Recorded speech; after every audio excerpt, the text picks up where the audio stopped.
আসসালামু আলাইকুম। পাঠ করছি ভায়োলেন্ট লাভ, লেখনটি মরিয়ম আক্তার জুথি। পর্ব সংখ্যা 2। তুই আমাকে মিথ্যে বলছিস, তাই না?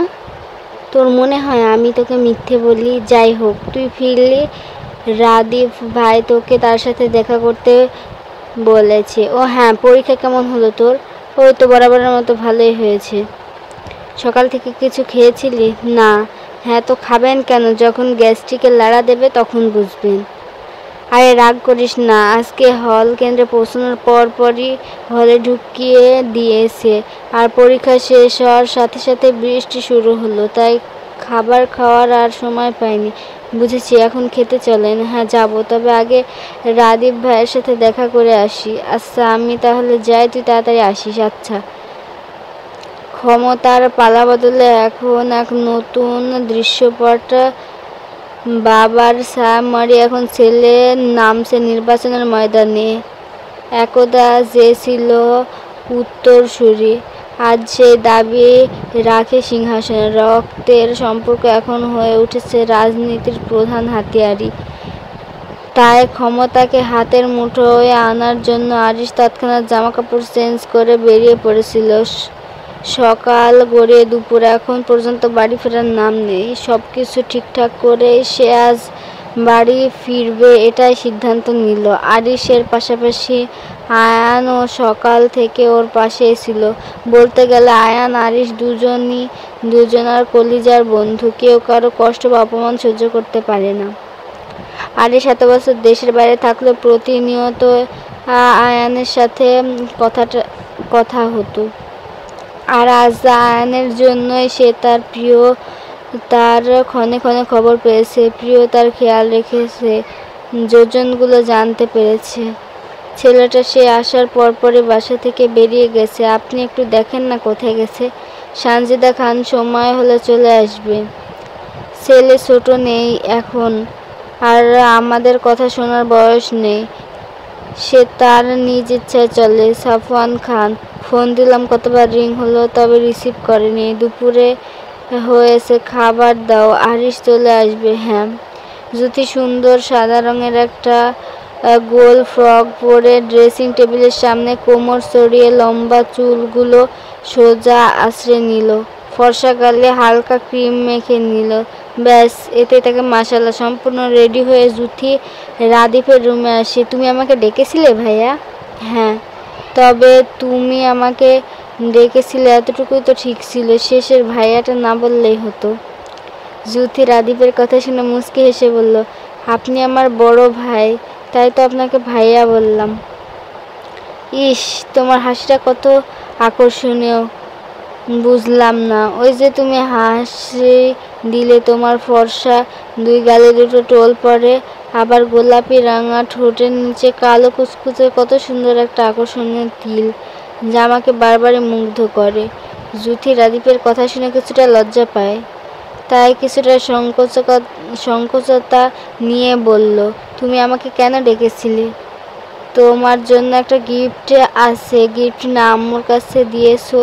সেটা তো সবার সাথে পাওয়া গিফট। তোমার জন্য স্পেশাল একটা গিফট এনেছি। সত্যি? হ্যাঁ, একটু অপেক্ষা কর, এখনই দিচ্ছি।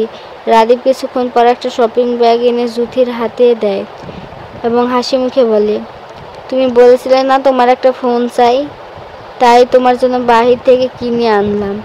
কি ফোন? অবিশ্বাস্য বলে প্যাকেট থেকে গিফট পেপার মোড়ানো একটা বক্স বের করে ঘুরিয়ে ফিরে দেখতে থাকে। তুমি খুশি? আরে কি বলছো তুমি? খুশি মানে? আমি এতগুলা খুশি। হাসি মুখে দুই হাত গোল গোল করে বলল, তোমাকে অসংখ্য ধন্যবাদ ভাইয়া। শোনো মেয়ে, আমাকে একদম ভাইয়া বলে ডাকবে না। তাহলে তোমাকে কি বলে ডাকবো? সেটা তোমার ইচ্ছে। তুমি তো আমার অনেক বড়, তাই তোমাকে ভাইয়া বলেই ডাকবো। বলে যেতে নিলেই রাদীপ পেছন থেকে আবার বলে উঠল, তোমার কালো চুলগুলো অনেক সুন্দর, একদম তোমার মতোই। জুথি আর দাঁড়াল না।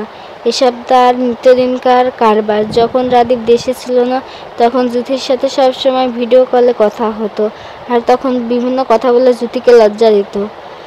জুথিও তেমন কিছু মনে করতো না, বড় ভাই মনে করে। টেবিলে খাবার পরিবেশন করে সানজিদা খান সকলকে খেতে আসার জন্য তাগিদ দেন। একে একে বাড়ির সকলে টেবিলে খেতে বসে। তার কিছুক্ষণ পরে জুথি সিঁড়ি দিয়ে নেমে এসে টেবিলে বসতে নিলে সানজিদা খান বলেন, সবাই খেয়ে নিক, তারপর থালা বাসনগুলো ধুয়ে তারপর খেতে বসবি। জুথি আর বসল না, কষ্টও পেল না। এটা সে প্রতিদিনই শুনে। এই চুপচাপ টেবিলের এক কর্নারে গিয়ে দাঁড়াবে।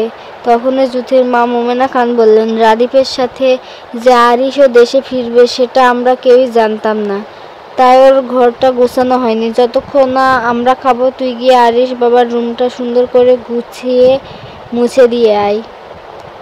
ইভা ফারি কিছু বলতে নিলে মোমেনা খান রাগী দৃষ্টিতে তাদের দিকে তাকায়। মোমেনা খানের দৃষ্টি দেখে জুথিও আর কিছু বলার সাহস পেল না। সহসা আরিশের প্রতি মনে একরাশ ভয় নিয়ে রুমের দিকে এগিয়ে গেল। আরিশ যেন বাসায় না আসে। আল্লাহ আল্লাহ করতে করতে রুমের প্রায় সব কাজ গুছানো শেষ করে সমস্ত শরীর ঘেমে একদম সুই সুই হয়ে গেছে। সাদা জামা হওয়ার কারণে শরীরের অনেকটা জায়গায় স্পষ্ট বোঝা যাচ্ছে। অতিরঞ্জতা গরমে বিরক্ত হয়ে গায়ের ওড়নাটা বিছানার একটা কোণে রেখে ঘর মোছার জন্য বালতিটা হাতে নিল। ঘর মোছার শেষ পর্যায়ে হুট করে আরিশ হুঙ্কার ছাড়তে ছাড়তে রুমের ভেতরে প্রবেশ করে। ঠাস করে দরজা লাগিয়ে দেয়। ঠাস করে দরজা লাগানোর শব্দ পেয়ে জুথি মধু কেঁপে ওঠে। তাড়াতাড়ি করে পিছন ঘুরে আরিশকে দেখে। ওর চোখ ছানাবড়া হয়ে যায়। ওদিকে আরিশর সেম অবস্থা। সামনে সেই ফেলে যাওয়া বাচ্চা মেয়েটার চোখের সামনে এত বড় হতে দেখে আরিশ জুথির দিকে তীক্ষ্ণ চোখে খেয়াল করলো। জুথির গায়ে ওড়না নেই, চুলগুলো খোপা করা, শরীরের আকর্ষণে অনেক জায়গায় স্পষ্ট বোঝা যাচ্ছে। এটা দেখে আরিশ বাঁকা হাসলো। কালো প্যান্ট, কালো শার্ট, ভেতরে সাদা গেঞ্জি, চুলগুলো সামনের দিকে অগোছালো, হাতে ব্র্যান্ডের ঘড়ি। গায়ের রং অনেকটা ফর্সা, লম্বায় 6 ফিট, সব মিলিয়ে ছোট ধরনের একটা ক্রাশ খায় জুথি। কিছুক্ষণ আরিশের দিকে ড্যাব ড্যাব করে চেয়ে থাকার পর ওর কানে আসে কঠিন কণ্ঠের বলা কিছু কথা। তোকে আমার রুমে আসার পারমিশন কে দিল? আর তোর সাহসই বা হলো কি করে আমার রুমে আসার? ব্যাস, এতটুকু কথা যথেষ্ট ছিল জুথির ভয়কে বাড়িয়ে দেওয়ার জন্য। তার জন্য এই বাড়ি ছেড়েছিল আরিশ, তার জন্য এত বছর সে বাড়ি ফিরেনি। এখন এত বছর পর বাড়ি ফিরে তার ওপর রাগ দেখে যদি আবার চলে যায়, তাহলে বাড়ির প্রতি মানুষ এবার তাকে বাড়ি থেকে বিদায় করে দিবে। সে ভয়ে কিছুটা পিছিয়ে গিয়ে বলল, বিশ্বাস করেন ভাইয়া, আমি আপনার রুমে মোটেও আসতে চাইনি। আম্মু বলল আপনার রুমটা পরিষ্কার করে দিতে, তাই এসেছি। বয়সের সাথে সব কিছুই তো বড় হয়ে গেছে তোর, এখন দেখতে আগের চেয়ে অনেক হট লাগছে। মানে? আরে তুই মানে বুঝতে পারছিস না? কাছে আয়, কি কি বড় হয়ে গেছে দেখায়, তাহলে বুঝে যাবি। জুথি আরিশের কথা শুনে ভ্রু কুঁচকে নিজের শরীরের দিকে ভালোভাবে পর্যবেক্ষণ করে। এবার আরিশের কথার মানে কিছুটা হলেও বোঝার সাথে সাথে নাউজুবিল্লাহ পরে বিছানা থেকে গিয়ে ওড়না গায়ে ভালোমতো জড়িয়ে বলল, আপনার রুম পরিষ্কার হয়ে গেছে, আমি এখন যাই। যেতে বলেছি? দুপা সামনে দিতে আরিশের কথা শুনে পা দুটো থমকে যায় জুথির।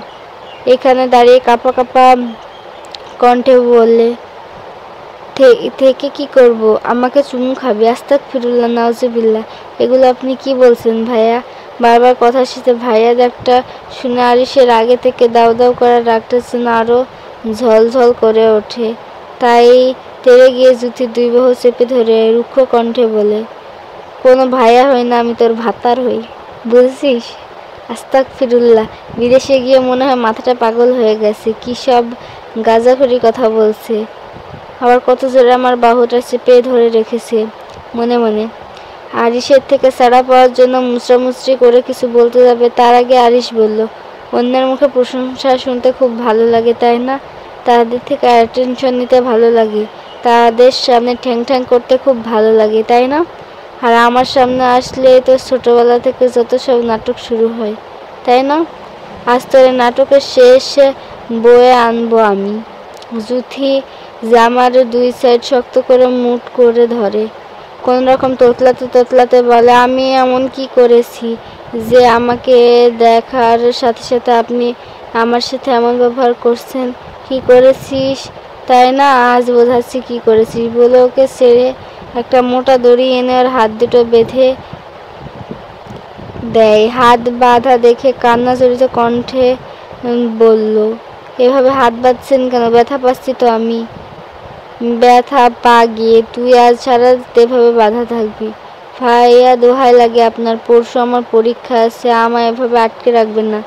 ভাইয়া আমি পড়তে পারবো না, পরীক্ষা ভালো হবে না, প্লিজ আমাকে যেতে দিন। বিশ্বাস করুন, মরে গেলে এই রুমে আর পা রাখবো না, কোনোদিন না। জোরে জোরে কান্না করে। এই রুমে তোর শুরু, এই রুমেই তোর শেষ। ধন্যবাদ সকলকে, ভুল ত্রুটি ক্ষমা দৃষ্টিতে দেখবেন। আর কেমন লাগলো পর্বটা কমেন্ট করে জানাবেন। ধন্যবাদ।